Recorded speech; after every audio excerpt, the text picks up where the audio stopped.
Hello दोस्तों, मैं doctor नज़र। आपका मेरे यूट्यूब चैनल पे बहुत बहुत स्वागत है। दोस्तों, हमारे समाज में होम्योपैथी को लेके बहुत सारी भ्रांतियाँ फैली हुई हैं, बहुत सारे मिथ हैं। कई सारे मिथ ये हैं कि होम्योपैथी बहुत धीरे धीरे काम करती है, होम्योपैथी में कोई साइड इफ़ेक्ट नहीं होता है, और अगर किसी को एलोपैथी लंबे समय तक चल रही हो तो उसको होम्योपैथी असर नहीं करती है, होम्योपैथी में स्टेरॉयड होते हैं। तो इन्हीं सब भ्रांतियों को दूर करने के लिए मैंने ये वीडियो बनाया हुआ है। आगे बढ़ने से पहले मेरी एक रिक्वेस्ट है कि जिन्होंने मेरा चैनल अभी तक सब्सक्राइब नहीं किया है तो प्लीज़ सब्सक्राइब कर लें, और जो मेरे चैनल में नए हैं, अगर उनको मेरा ये वीडियो पसंद आए तो मेरे चैनल को सब्सक्राइब करें और मेरे वीडियो पे कमेंट ज़रूर करें।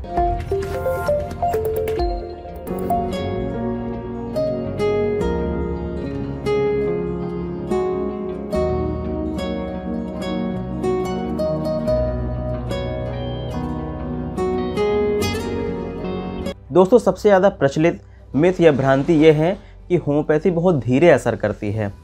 दोस्तों, ये बात बिल्कुल भी नहीं है। डिपेंड ये करता है कि आपको बीमारी कैसी हुई है। अगर आपको जो है एक्यूट प्रॉब्लम है, एक्यूट का मतलब जो बीमारी बिल्कुल नई हो, जैसे फीवर आपको आया हो, जुकाम आया हो, तो ऐसी बीमारियां होम्योपैथी में 1 से 2 दिन में बिल्कुल पूरी तरीके से सही हो जाती हैं। लेकिन अगर आपको प्रॉब्लम है क्रॉनिक, मतलब कि जो पुरानी बीमारी हो गई हो, तो जाहिर सी बात इसमें टाइम ज़रूर लगेगा। अब होता क्या है कि अक्सर ये देखा गया है कि सबसे पहले अगर किसी को कोई बीमारी होती है तो वो एलोपैथिक सिस्टम में जाता है, उसके बाद लंबे समय तक इलाज कराता है। जब उसको आराम नहीं मिलता है, फिर वो सुनता है कि चलो अच्छा होम्योपैथी में दिखा लेते हैं। तो अब जाहिर सी बात है कि उसका जो केस है वो सप्रेस्ड हो चुका होता है, उसके बहुत सारे सिम्टम जो हैं सप्रेस्ड हो चुके होते हैं। तो इस तरह के केस में टाइम लगता ही लगता है। तो दोस्तों, अगर मान लो किसी का केस 20 साल पुराना है, 40 साल पुराना है, और अगर उसका जो ट्रीटमेंट है वो उसको सही होने में 6 महीने लगता है, 1 साल लगता है, तो मेरे हिसाब से ये बहुत ही ज़्यादा टाइम नहीं हुआ। और होम्योपैथी से जो बीमारी सही होती है वो परमानेंट सही होती है और पूरी तरीके से जड़ से सही हो जाती है। दोस्तों, होम्योपैथी में एक मिथ है, वो है कि पहले होम्योपैथी बीमारी बढ़ाती है और उसके बाद कम करती है, जबकि दोस्तों ऐसा बिल्कुल भी नहीं है। हाँ, कुछ केस ऐसे हो सकते हैं, जैसे कि स्किन डिजीज़, अगर वो लंबे समय तक एलोपैथिक दवा यूज़ कर रहे हों, जिसकी वजह से उनके जो सिम्टम है वो सप्रेस्ड कंडीशन में हो। बहुत सारे लोग होते हैं जो इन्होंने बहुत दिनों तक जो है ऑइंटमेंट लगाया हुआ होता है, तो जब वो एलोपैथिक दवा छोड़ करके होम्योपैथिक दवा यूज़ करते हैं तो उनके इरप्शन कुछ दिन के लिए वो एग्रेवेट कर जाते हैं। ऐसे जो सिम्टम होते हैं वो 24 घंटे से लेकर 2 से 3 दिन में पूरी तरीके से सही हो जाते हैं। कुछ बीमारियां ऐसी होती हैं जिनमें एलोपैथिक दवाई अगर पेशेंट लंबे समय तक ले रहा है तो उसको एकदम से रोका नहीं जाता है। इस तरह के जो पेशेंट होते हैं उनकी डोजेस धीरे धीरे कम की जाती हैं, और जैसे जैसे पेशेंट संभलता जाता है, उसकी कंडीशन अच्छी होती जाती है, तो उसकी अंग्रेजी दवाई पूरी तरीके से बंद कर दी जाती हैं। दोस्तों, अब हम बात करते हैं होम्योपैथी के ऐसे मिथ के बारे में जिसने होम्योपैथी का सबसे ज़्यादा नुकसान किया है। जी हाँ, नुकसान किया है, और वो मिथ है कि होम्योपैथी का कोई साइड इफ़ेक्ट नहीं होता है।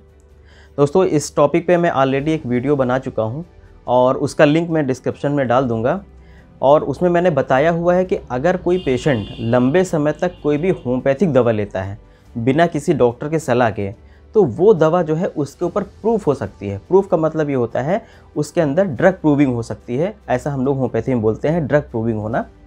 तो उसका मतलब ये है कि वो दवा जिस बीमारी में यूज़ होती है तो वो बीमारी उस पेशेंट को हो सकती है।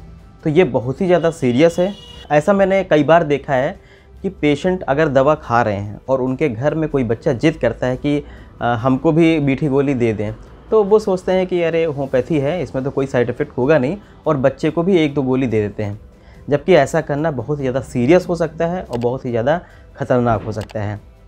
कोई भी दवा हो, वो दवा होती है और उसको दवा की तरह ही यूज़ करना चाहिए। आजकल जो है सोशल मीडिया में लोग जो है होम्योपैथी की मेडिसिन देख लेते हैं, उसको सर्च करते हैं कि फ़ला बीमारी में ये मेडिसिन आप ले सकते हैं, और वो उसको बिना किसी डॉक्टर की सलाह के लेने लगते हैं।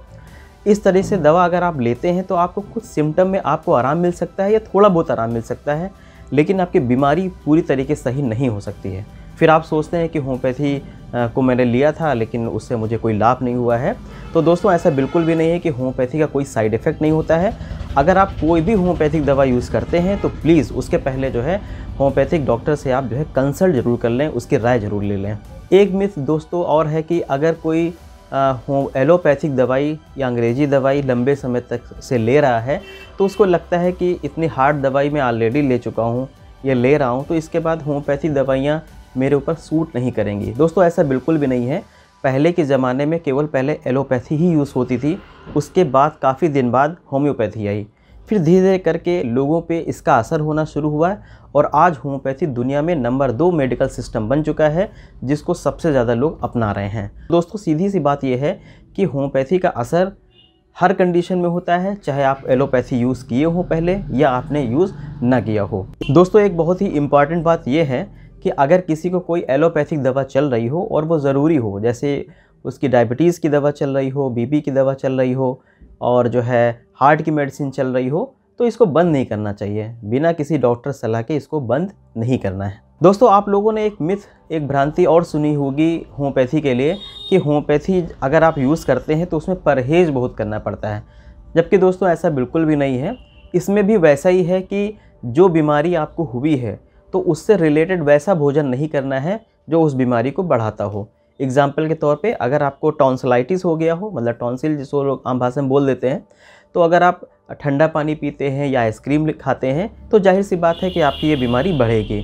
तो इसमें भी ऐसा है कि अगर आपको कोई बीमारी हुई है तो उससे रिलेटेड जो भी परहेज़ है वो आपको पालन करना पड़ता है। और इससे रिलेटेड मैंने एक वीडियो ऑलरेडी बनाया हुआ है कि कुछ चीज़ें ऐसी हैं उनका पालन करना चाहिए, तो उसका भी डिस्क्रिप्शन पे मैं उसका लिंक मैं डाल दे रहा हूँ, आप उसको देख लीजिएगा। दोस्तों अब मैं एक ऐसे मिथ के बारे में बताने जा रहा हूँ जो होम्योपैथी के प्रति एक ऐसी भ्रांति है जिसको पहले तो मैंने ज़्यादा नहीं सुना था, लेकिन अब मैं सुनने लगा हूँ। वो ये कि होम्योपैथी में स्टेरॉयड यूज़ होते हैं। तो दोस्तों मुझे बहुत हैरानी होती है क्योंकि हम होम्योपैथ तो स्टेरॉयड को कम करते हैं। अगर किसी पेशेंट को स्टेरॉयड लंबे समय से चल रही हो तो हम उसको कम करते हैं, उसको ख़त्म करते हैं, तो हम उसको यूज़ क्यों करेंगे? तो ये बात कंफर्म है, पूरी तरीके से कंफर्म है कि होम्योपैथिक मेडिसिन में किसी भी तरीके का कोई भी स्टेरॉयड यूज़ नहीं किया जाता है। दोस्तों मैं लास्ट में एक बात ज़रूर कहना चाहूँगा कि जब भी मैं कोई बात कहता हूँ एलोपैथी की, आयुर्वेदिक की, तो इसका मतलब ये नहीं है कि मैं ये कहना चाहता हूँ कि होम्योपैथी बेस्ट है और जितनी पैथियाँ हैं वो इससे नीची है, वो बेकार हैं। ऐसा बिल्कुल भी नहीं है। मेरा मानना यह है कि जितनी भी पैथियाँ हैं सब एक दूसरे के कॉम्प्लीमेंट्री हैं और कोई भी पैथी जो है कंप्लीट नहीं है, और सभी का मकसद एक ये होता है कि हम जो है मानव जाति की सेवा कर सकें। तो दोस्तों उम्मीद है कि मेरा ये वीडियो आपको पूरी तरीके से समझ में आ गया होगा।